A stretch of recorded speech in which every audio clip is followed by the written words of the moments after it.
Hello, ആ മോഹൻ തന്നെ, ഫൈനാൻസറാണോ? ആ, നാളെ രാവിലെ 10 മണിക്ക് വീട്ടിൽ വന്നാ മതി. 30,000 രൂപയും പലിശയും റെഡി ആയിരിക്കും, ഉറപ്പാ. ചേട്ടാ, എന്താ ഇത്? എങ്ങനെ അവർക്ക് പണം കൊടുക്കും? കൊടുക്കും മോളെ. ഈ വീടും സാധനങ്ങളും അവരെടുത്തോട്ടെ, നമുക്ക് ആവശ്യമില്ല. കാരണം നമ്മുടെ ജീവിതം ഇന്നുകൊണ്ട് അവസാനിക്കുക.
ഈ അപമാനത്തിൽ നിന്ന് രക്ഷപ്പെടാൻ വേറൊരു വഴി ഞാൻ കാണുന്നില്ല. കവിത വരുന്നതിന് മുമ്പ് നമുക്ക് മരിക്കാം.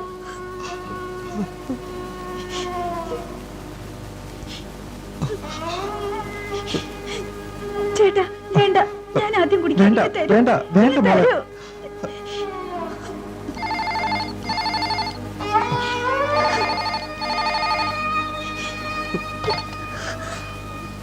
ഹലോ, അതെ, നിങ്ങൾ ആരാ?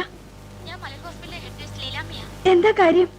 നിങ്ങളുടെ ഫ്രണ്ട് കവിത ഒരു ആക്സിഡന്റിൽ പെട്ട് വളരെ സീരിയസ് ആയി ഞങ്ങളുടെ ആശുപത്രിയിലുണ്ട്. നിങ്ങളെ കാണുമെന്ന് പറയുന്നു. ഓട്ടോയിലൂടെ എത്തണം.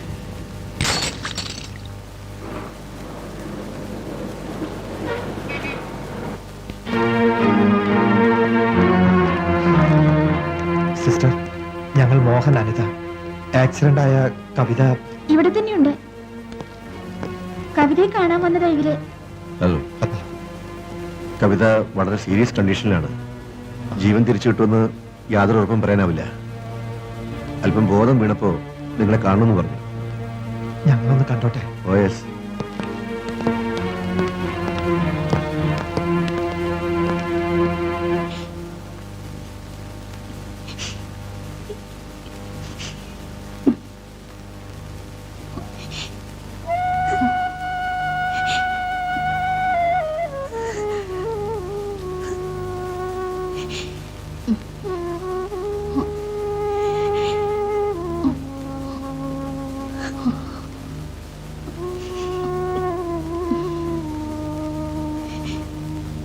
അനിതേ, ഞാൻ രക്ഷപ്പെടില്ല.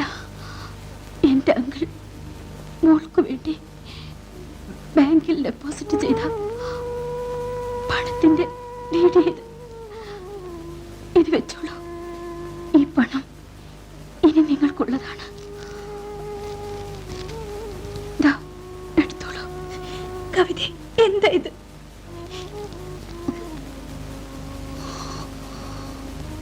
നിങ്ങൾ ഇനിയെങ്കിലും ആഡംബരം മറന്ന് ഉള്ളത് കൊണ്ട് ജീവിക്കാൻ പഠിക്കുക.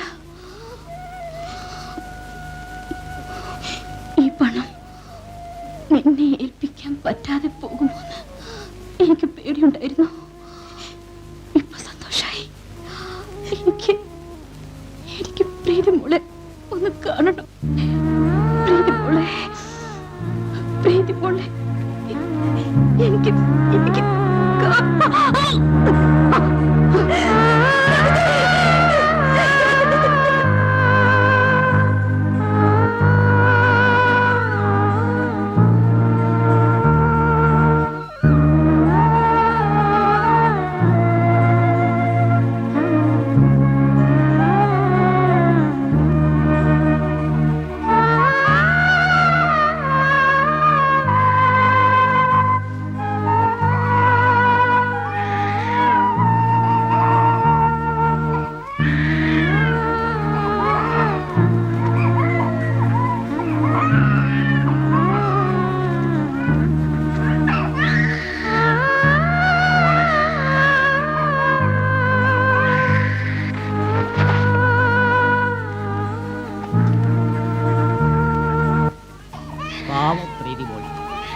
ദുഃഖിക്കരുത് മോഹൻ.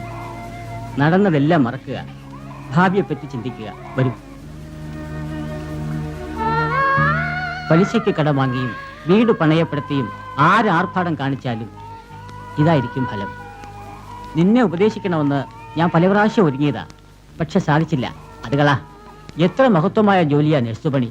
ആദ്യ വനിതയെ ജോലിയിൽ ജോയിൻ ചെയ്യാൻ പറയണം. അതുപോലെ നീയും മറ്റൊരു പടിയിൽ ഉടനെ ജോയിൻ ചെയ്യണം. അതിലുള്ള വരുമാനം കൊണ്ട് നിങ്ങൾക്ക് ജീവിക്കാൻ പറ്റില്ലേ? അത് മതി. ഇതെന്റെ ഉപദേശമല്ല മോഹൻ.